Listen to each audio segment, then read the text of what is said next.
Huwag mo muna sagutin, please. Ayokong may makalam ng sikreto ko. Ikaw lang ang pag-aaminan ko ng lahat. Ikaw lang ang pinagkakatiwalaan ko, please.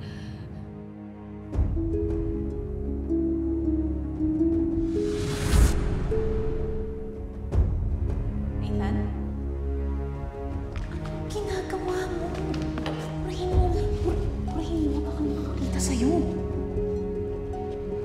Gusto mo ba? Lalo mo kay Papa, baka magalit sa akin yan. Kailan makakita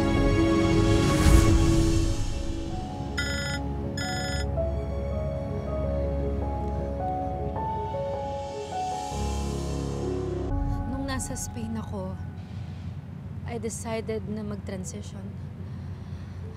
It took me almost a year, more than a dozen operations para maging ganap na babae ako. Masakit, pero tiniis ko kasi ayoko nang maging si Nathan. Gusto kong maging free. I want to own my identity. I wanted to be Venus.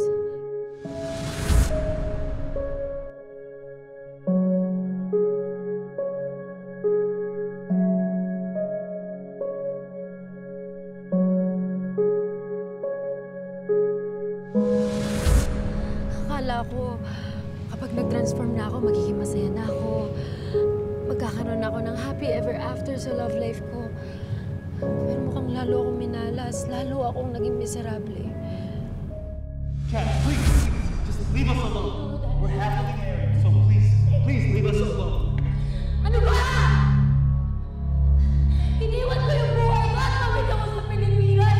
Tiniis ko lahat ng masakit na operasyon para magbago, para mas magustuhan mo ako lalo. Tapos kagandahin mo na ako, hindi ako papayag. Kat, please stop.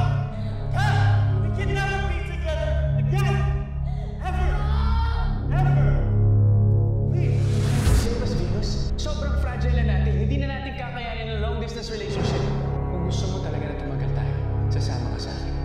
No. No, hindi ako sasama.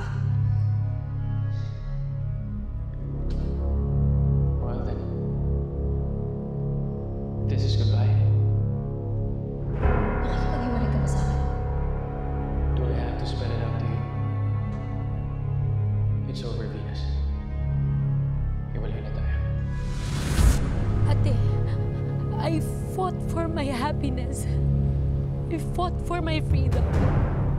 Kaya kahit ayoko balikan yung nakaraan ko, kinailangan kong balikan kasi gusto kong ipaglaban si Gavin. Ate, hindi ko inagaw si Gavin kay Rachel. Una siyang naging akin. Ano ba naman gusto sa'yo, Ligam? Napakaganda ka ba? Mas maganda ka ba sa akin? Sa iyo ko magulo. Kasi sana naisip ko yan bago mo nag-deal yung boyfriend ko eh. Ano? Bakit ba ayaw mo siya pakita mo? Ano? Kasalanan sa'yo. Ano ba? Ay, naman! Kung babae ka, kayo kasalanan ka talaga sa buhay ko! Tumigil ka na! Hindi ko hayaan saktan mo si Rachel. Gavin, ginawa ko lahat para sa'yo. Bakit yung babae yan pa rin ang pinili mo? Dahil hindi mo makukuha ang gusto mo sa kasamaan. E di kayo na magaling, kayo na malinis. Hindi ko matatanggap na mas pinagpalit mo ko dyan sa babae yan. Not now. Not ever!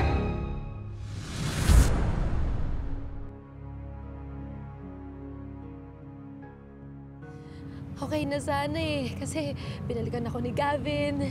Sobrang saya ko nung naging engaged kami. Pero bigla tong si Daniel biglang nangimasok eh, nang threaten siya na isusumbong niya ako kay Gavin. Ibubunyag niya daw yung sekreto ko, so I had to do something. Pero ate, maniwala ka talaga sa akin.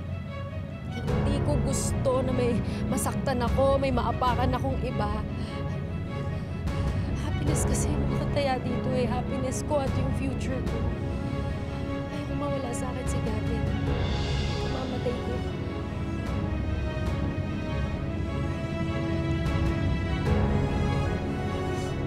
Ano gusto mong gawin ko?